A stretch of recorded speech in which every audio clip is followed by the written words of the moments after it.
මාළු ඇඹුල් තියල් එක හදන්න ඕන කරනවා මාළු ග්‍රෑම් 500යි, කහ කුඩු තේ හැඳි භාගයයි, ගම්මිරිස් කුඩු මේස හැඳි 2යි, ගොරක ග්‍රෑම් 50යි. මම මේ ගොරක ටික හොඳට පෙඟෙන්න තියලා ගලේ අඹරලා අරගෙන තියෙන්නේ. ඊළඟට අමු මිරිස් කරල් 2ක් විතර, කරපිංචා, වතුර කප් 1යි. මාළු ඇඹුල් තියල් එක හදාදී මම මැටි භාජන 2ක් පාවිච්චි කරනවා. එකක් ගොරක මිශ්‍රණය හදා ගන්න, අනිත් එක මාළු ඇඹුල් තියල් එක හදා ගන්න. හරි, එහෙනම් අපි බලමු මාළු ඇඹුල් තියල් එක හදාගන්නේ කොහොමද කියලා. අපි මුලින්ම ගොරක මිශ්‍රණය හදාගමු.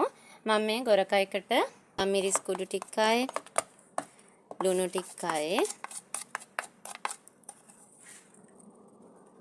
කහ තේ හැඳි භාගෙකුයි, වතුර ටිකක් දාලා මේක හොඳට මිශ්‍ර කරනවා.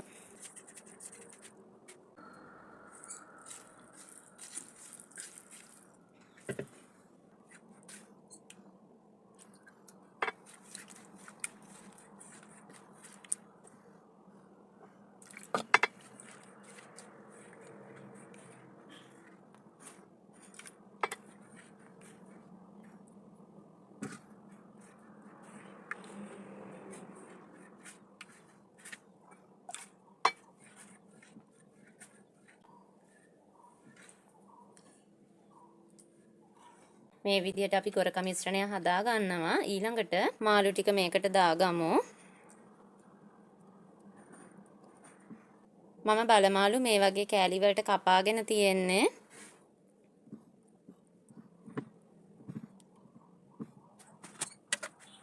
දැන් මේ මාළු කෑලි වල මේ ගොරක මිශ්‍රණය හොඳට තවර ගන්න ඕනේ.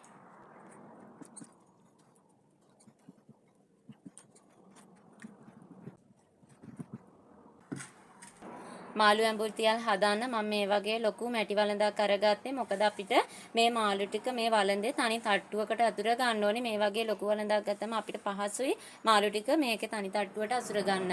මම දැන් මේ මාළු කෑලි ටික මේ වළඳේ තනි තට්ටුවට අසුර ගන්නවා.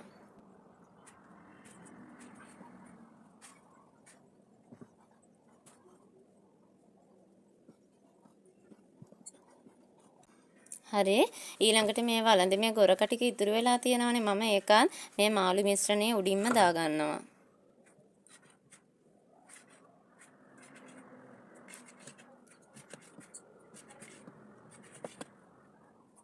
දැන් මේ මාළු ටික තැම්බෙන්න ඕනේ නේ. ඒ නිසා මම මේකට තව වතුර ටිකක් එකතු කරගන්නවා.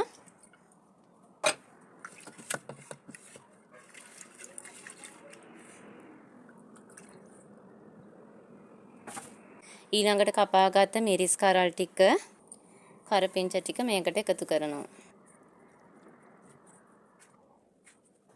තව වතුර ටිකක් මේකට එකතු කරගන්න පුළුවන්.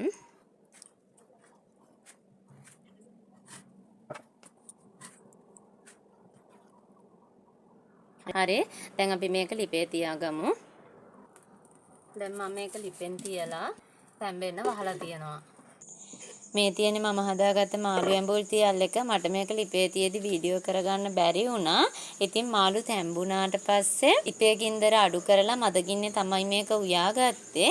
මේකට අපි එකතු කරපු ගොරකයිස්ම මේ වගේ හිඳෙනකන් මේ මාළු ඇඹුල් තියල් එක ලිපේ තියලා උයා ගන්න ඕනේ. ඉතින් මේ වගේ කළු පාටට තමයි මාළු ඇඹුල් තියල් එක පේන්න තියෙන්නේ.